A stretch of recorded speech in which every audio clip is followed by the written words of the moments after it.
Inilah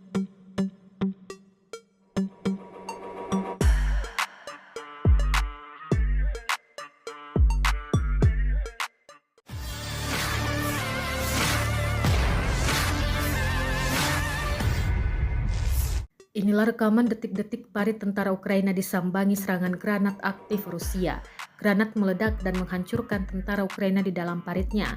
Rekamannya beredar di Telegram pada Kamis 9 Mei 2024. Dalam keterangan unggahan disebutkan penggerebekan dan penghancuran dilakukan militer Rusia di ruang galian alias parit Ukraina. Selain menargetkan parit, granat Rusia juga menyerang tank dan senjata Ukraina. Serangan ini tepatnya dilakukan oleh operator UAV dari Resimen Serangan Udara Pengawal ke-247. Akibatnya, sejumlah tentara dikabarkan terluka dan senjatanya mengalami kerusakan. Tidak disebutkan lokasi parit yang diserang. Kendati demikian, rekamannya kini telah menuai berbagai komentar dari warganet.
Download Tribun X sekarang, menghadirkan lokal menjadi Indonesia.